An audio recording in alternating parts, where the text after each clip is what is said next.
नमस्कार। आइए बात करता हूँ सबसे पहले कनिष्ठा उंगली के बारे में।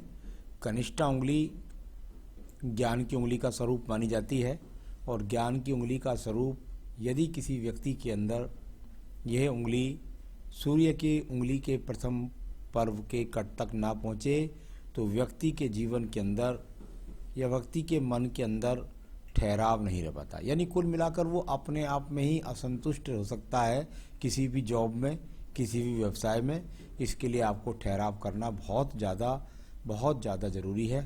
तो जल्दबाजी से बचना होगा और साथ ही साथ निर्णय को बड़ी सोच समझ करके लेना होगा। तो जल्दबाजी से आपको बचना है क्योंकि हाथ का जो प्रारूप है उसमें भी यदि मैं देखता हूँ तो वो बहुत ज़्यादा आपके फ्लैंक्स जो है एकदम ढलवा है, तो वो स्थिर नहीं रहने देते हैं। आइए बात करता हूँ सूर्य की उंगली के बारे में। यश मान सम्मान की उंगली सूर्य की उंगली होती है। इस उंगली के द्वारा यदि मैं देखता हूँ तो किसी प्रकार की कोई बदनामी के योग नहीं है। हाँ, जहाँ तक ऊंचाइयों को प्राप्त करने के जो उंगलियों की लंबाई, क्योंकि ये सूर्य की उंगली की लंबाई लगभग मुझको दिखाई देती है, वो बृहस्पति की उंगली के बराबर दिखलाई देती है। यदि उससे ज़्यादा निकली हुई होती तो आपको ज़्यादा ज़िंदगी में तरक्की, ऊंचाइयाँ जल्दी से प्राप्त हो जाती। यहाँ पर ऐसे व्यक्ति का जीवन लगभग बहुत ज़्यादा जो उम्र का जो पक्ष होता है वो लगभग समान निकल जाता है, यानी कि एक समान स्थिति में निकल जाता है। यहाँ पर थोड़ा शनि और सूर्य की उंगली के बीच में गैप भी है, तो थोड़ा सा भाई बहनों से वैचारिक मतभेद और अपने आप में अपनी व्यस्तता के कारण या किसी अन्य कारण से व्यक्ति अपने माता पिता की सेवा अपने अनुरूप नहीं कर पाता। आइए बात करता हूँ यहाँ पर मैं शनि की उंगली के बारे में, जो स्वास्थ्य के लिए जानी जाती है और साथ ही साथ धन की स्थिति के लिए जानी जाती है। जब इस प्रकार के कट होते हैं यहाँ पर उंगलियों में तो व्यक्ति को संघर्ष बहुत बनाते हैं। व्यक्ति अपने जीवन की जो धन की स्थितियों को मजबूत करना चाहता है उसमें व्यक्ति का बहुत संघर्ष बना रहता है और साथ ही साथ कुछ ना कुछ स्वास्थ्य के भी स्थिति थोड़ा मजबूत नहीं रहती। अब बात करता हूँ मैं बृहस्पति की उंगली के बारे में। बृहस्पति की उंगली के बारे में जैसे कि फर्स्ट फ्लैंक्स है, शंख का चिन्ह भी है आपकी उंगलियों पर, कहीं चक्र है, कहीं शंख है, तो ये तो सब ग्रहण शक्ति हैं। ग्रहण शक्ति तो सब आपके पास अच्छी हैं। यहाँ पर यदि देखता हूँ तो सेकंड फ्लैंक्स पर कुछ कट का निशान मजबूती के साथ है, यानी कि आप ऐसी स्थितियों में व्यक्ति का विवाह कभी देरी से होता है और कितनी बार देखने में आता है विवाह अगर देरी से नहीं हुआ होता है तो व्यक्ति का पत्नी के साथ में वैचारिक मतभेद भी रहता है। तो सेकंड फ्लैंक पर इकट्ठ है और थर्ड पर सही है, यानी कुल मिलाकर संतान का सुख सहयोग आपको प्राप्त होगा। बुध पर्वत को देखिए, बिखराव के साथ में एक दूसरे पर चढ़ कर के रेखा चलें तो यानी व्यक्ति के पास में जो स्थिरता है धन की वो इतनी मजबूती के साथ नहीं होती जो खुल करके खेल सके। कुल मिलाकर के बुध पर्वत है, यहाँ पर थोड़ा सा सुकड़ा हुआ है, थोड़ा उठा हुआ भी है, यानी खर्च जितने आ रहे हैं उसके हिसाब से आमदनी वर्तमान के हिसाब से उचित नहीं दिखाई देती। अब मैं बात करता हूँ सूर्य के पर्व के बारे में। सूर्य का पर्व भागदौड़ की स्थितियों के लिए जाना जाता है, यश मान सम्मान के लिए जाना जाता है, सरकारी नौकरियों के लिए जाना जाता है, माता पिता से संबंधों के लिए जाना जाता है। यहाँ पर भागदौड़ के चिन्ह बहुत ज़्यादा हैं और साथ ही साथ अगर मैं देखता हूँ तो उस भागदौड़ का ज़्यादा फल नज़र नहीं आता। राज्य सरकार की नौकरी के लिए प्रयास करे व्यक्ति तो उसमें सफलता के योग नहीं और कुल मिलाकर प्राइवेट सेक्टर में भी सम्मान सामान्य है। एक शुक्र वलय ऊपर टूट करके चलता है, शुक्र वलय टूट करके चले या किसी प्रकार से दूषित हो जाए तो उसका फल नहीं मिलता। उसका फल ये होता है, शुक्र वलय अगर अच्छा होता है तो यहाँ व्यक्ति के जीवन के अंदर सारे संसाधनों को देता है। टूट करके चलता है तो संसाधनों में रोड़े अटकते हैं, यानी मिलते हैं संसाधन, बहुत मेहनत कराते हैं। बात करते हैं आपके शनि पर्व के बारे में। शनि का पर्व, और यहाँ पर यदि मैं देखूँ तो भाग्य पर्व अपने आप में अनुकूल है, यानी कैसी भी स्थिति है। देखिए, आदमी जीवन में संतोष कहाँ हो जाए, संतोष एक बहुत बड़ी चीज़ है। सबसे बड़ी बात है यहाँ पर यदि मैं अगर भाग्य की बात करता हूँ तो ये कोई बहुत ज़्यादा ख़राब नहीं है। भगवान की कृपा से इस व्यक्ति को मकान भी मिलेगा, सिर छुपाने की जगह भी मिलेगी। तो कुल मिलाकर अगर मैं देखूँ तो भाग्य रेखा यहाँ पर है। हाँ, ये बात ज़रूर है कि वर्तमान में मैं करोड़ों वाली बात कोई नहीं कर सकता। तो कुल मिलाकर यहाँ पर आपका भाग्य साथ देता है, जो आपको संसाधन बनाकर देता है।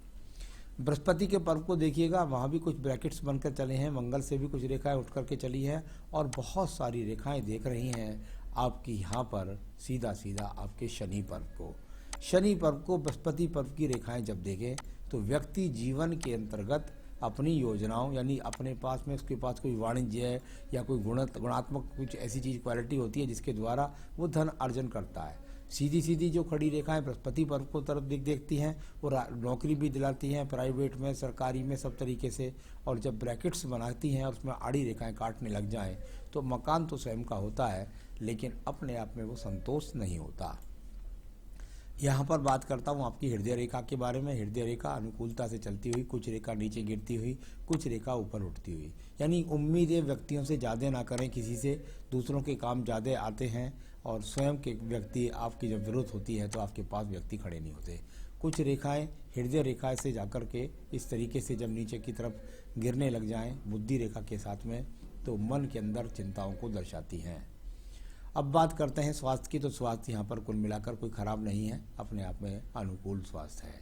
तो ये यहाँ पर सभी इसी प्रकार के चिन्ह अगर कोई बनाने वाला आएगा तो यहाँ भी मछली बनाकर आपको दे देगा इस जगह पर। तो ये इस तरह का अगर आप सोचते हैं कि यहाँ ये मछली का चिन्ह का कोई लाभ है, ये मछली कुछ नहीं है, एक प्रारूप जैसा है, बस कुछ नहीं है। आइए बात करता हूँ यहाँ पर आपकी सीधा मंगल रेखाओं के बारे में। कर्म रेखा और मंगल रेखा का अगर संबंध माना जाता है तो वो जाना जाता है क्या व्यक्ति कर्म करता है।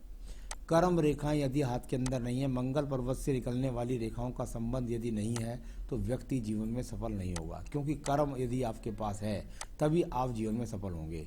यहाँ आपकी आयु रेखा से निकलती हैं, निकल कर जाती हैं कर्म रेखाएं, आपकी बुद्धि रेखा से निकल करके जाती हैं, सूर्य पर्वत को पहुंचती हैं, बुध पर्वत को पहुंचती हैं। इसका मतलब बुध पर्वत की तरफ पहुंचता है, भाग दौड़ करके धन प्राप्त करना चाहता हूं, सूर्य पर्वत के साथ इन्वॉल्वमेंट है, भाग दौड़ बहुत रहेगी जीवन के अंतर्गत। साथ ही साथ आप अपनी योजनाओं पर मेहनत पूरी तरीके से करते हैं। हाँ, वर्तमान में कुछ थोड़ा सा क्योंकि आयु रेखा को काट कर जब रेखाएं निकलें तो थोड़ा सा दिक्कत पैदा करती हैं, संघर्ष बनाती हैं। आइए बात करता हूँ बुद्धि रेखा की। बुद्धि रेखा और यहाँ से इसमें से एक योजनात्मक रेखा और साथ ही साथ बुद्धि रेखा का इस तरीके से ये बार बार जब बीच बीच में चलती है तो व्यक्ति अपने आप में स्थिर नहीं रह पाता है। तो थोड़ा सा स्थिरता आपको लानी ही पड़ेगी, ऐसा कई जगह निकल करके आया है। यहाँ पर भी एक्स जैसी स्थितियाँ हैं, ऊपर भी एक्स जैसी स्थिति है। पत्नी के साथ तालमेल भी बना करके सही रूप से चलना होगा। आइए बात करता हूँ तो बुद्धि रेखा आपकी कुछ ढलवा थी, स्थिर नहीं रह पाते हैं आप। अब बात करता हूँ द्वितीय मंगल पर्वत की। द्वितीय मंगल पर्व जो जाना जाता है व्यक्ति के स्वभाव के लिए, वह मुकदमों के लिए, झगड़ों के लिए, झंझटों के लिए, एक्सीडेंट के लिए, मुकदमों में विजय के लिए। अभी तो ऐसी कोई स्थिति ही नहीं है तो उसमें विजय की बात ही अलग हो गई। आइए बात करूंगा इसके बाद में आपके चंद्र पर्वत के बारे में। चंद्र पर्वत का शुक्र पर्वत से इन्वॉल्वमेंट बहुत ज़्यादा आ रहा है। जब इस तरह का इन्वॉल्वमेंट होता है तो व्यक्ति को बहुत भाग दौड़ कराता है। या यदि नौकरी करे तो बार बार स्थान परिवर्तन, यदि आप प्रयास करें व्यापार में तो दूर दूर स्थानों तक यदि आप अपने माल की सप्लाई करेंगे, यानी आप जो व्यापार यदि करें तो उसके अंदर आप यदि चाहें कि मैं एक दुकान पर बैठ जाऊं और वहां से सेल करूं तो उससे तो आपको लाभ होगा नहीं।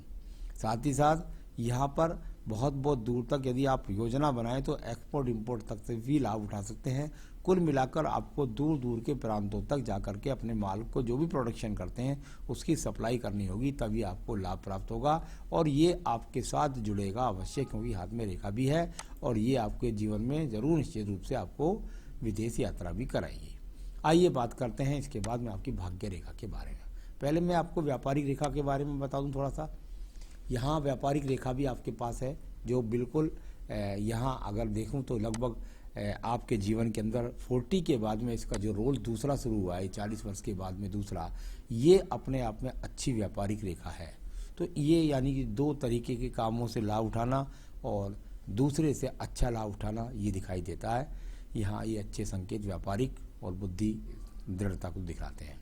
अब बात करता हूँ आपकी भाग्य रेखा के बारे में।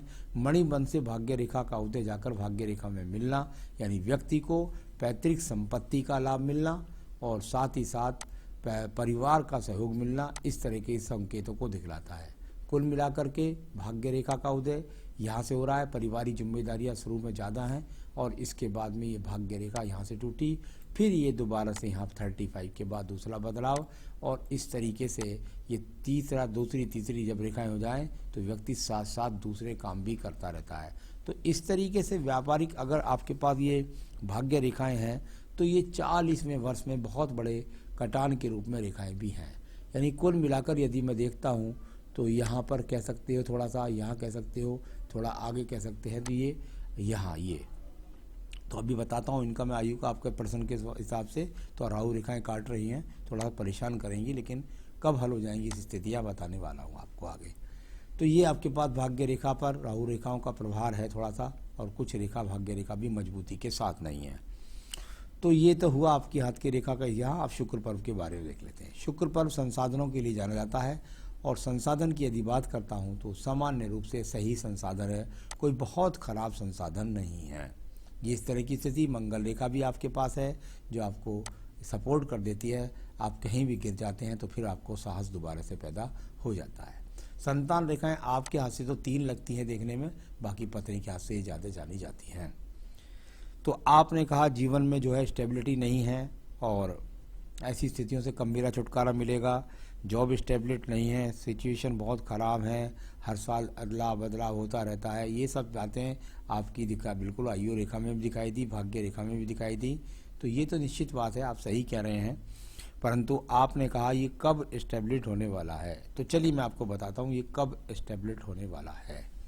ये आपके जीवन में यहाँ जो ये रेखा जा रही है इस जगह से, ये वाली रेखा यहाँ से, और ये बहुत आगे तक तो नहीं बोल सकता, लेकिन मैं कह सकता हूँ कि मध्य अगला साल जो आएगा 2021, उसके मध्य 2021 के मध्य से आपके जीवन के बीच में स्टेबिलिटी आएगी, और उसमें उसके बाद आप अपने आप में काफ़ी अपने आप को संतोषजनक स्थिति में पाएंगे। तो ये स्थिति आपकी अभी नहीं आने वाली है, अभी आपको थोड़ा सा इंतजार करना पड़ेगा। और आपने कहा क्या मैं बिजनेस पर फोकस करूं?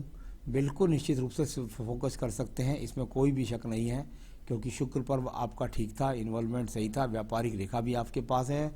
लेकिन आपके व्यापार में यदि आप दूर तक सप्लाई नहीं करेंगे तो आपको उतनी अनुकूल सफलता नहीं मिलेगी। अगर आप स्थिर ठिए पे करेंगे तो थोड़ा सा आपको कम लाभ होगा, लेकिन दूर तक सप्लाई करेंगे तो आपको ज़्यादा लाभ होगा। या दूर स्थानों से कोई माल खरीद करके ला करके आसपास के पोर्शन में सप्लाई करेंगे तब अच्छा लाभ होगा। तो इस तरह की स्थिति है, कर सकते हैं आप व्यापार। तो आपने पूछा सेहत के बारे में, अभी सेहत के कोई ज़्यादा खराब इश्यूज नहीं है, थोड़े बहुत इशूज़ हैं, कोई ज़्यादा बड़ी बात नहीं है।